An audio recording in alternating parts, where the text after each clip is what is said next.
72-এর সংবিধানে একটা নির্দেশনামূলক আছে, মানুষের মৌলিক অধিকার, নাগরিকের মৌলিক অধিকার নিশ্চিত করা হইবে, কিন্তু এই 53 বছরে এটি হয়নি।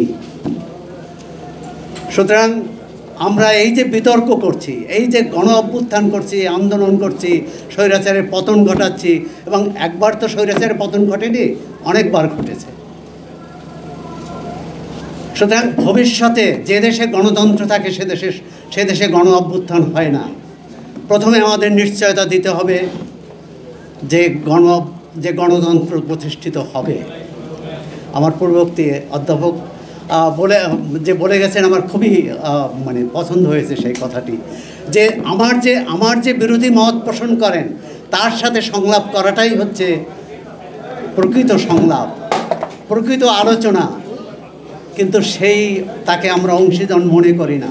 আমার সঙ্গে যারা দ্বিমত করেন তাকে আমরা শত্রু মনে করি, আমার সঙ্গে একমত নন তাকে আমরা এড়িয়ে চলি। সুতরাং আমাদের সংবিধানে আমরা ঐকমত্য প্রতিষ্ঠিত করব কিভাবে? অনেকগুলো কারিগরি বিষয় আছে। সংবিধান বিষয়ক একটি সংস্কার কমিশন গঠন করা হয়েছে। সেই কমিশন একটি প্রস্তাব দিবে। অবশ্যই আমি মনে করি আজকের আলোচনা এই প্রস্তাব সেই কমিশনকে সহায়তা করবে।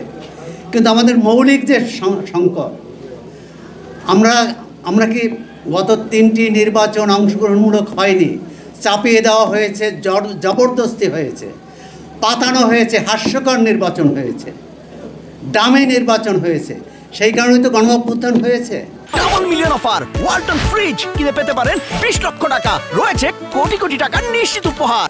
কিন্তু ভবিষ্যতে যে নির্বাচনটি করতে চাচ্ছে, বা এই অন্তর্বর্তী সরকার যে নির্বাচনের জন্য এসেছেন, তারা রূপরেখা দেবেন, রোডম্যাপ করবেন, হয়তো তারিখও দেবেন, কিন্তু সেই নির্বাচনটি অন্তর্ভুক্তিমূলক হবে কি না, সেই নির্বাচনটি জনগণের সকল অংশ তার প্রতিনিধি বাছাই করার সুযোগ পাবে কি না।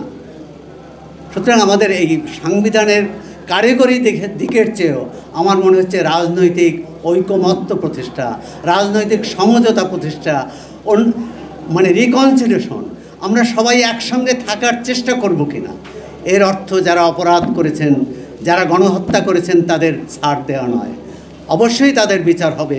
কিন্তু বিচারের পর আমি বিচারের আগে বলতে পারি না যে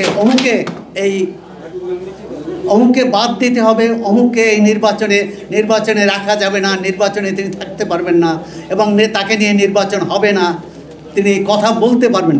নির্বাচন হবে না মানে কি, বা নির্বাচন করতে দেওয়া হবে না, কি হবে না অর্থ কী হচ্ছে, তাকে কথা বলতে দেওয়া হবে না। 15 বছরে যদি একটি দল বা তার সহযোগীরা অন্যের কণ্ঠ রুদ্ধ করতে চায়, আজকে আমাদের একই ধারায় আমরা চলবো যে অন্যের কণ্ঠ রুদ্ধ করার চেষ্টা করব, সেটি বোধহয় ঠিক হবে না, সেটি বোধহয় গণতন্ত্র হবে না। আমরা যতই সংবিধান সংশোধন করি, আমরা একসঙ্গে চলতে চাই কি না, সেই প্রশ্নের মীমাংসা আগে হওয়া উচিত। আপনাদের সবাইকে ধন্যবাদ, শুভেচ্ছা, ভালো থাকবেন।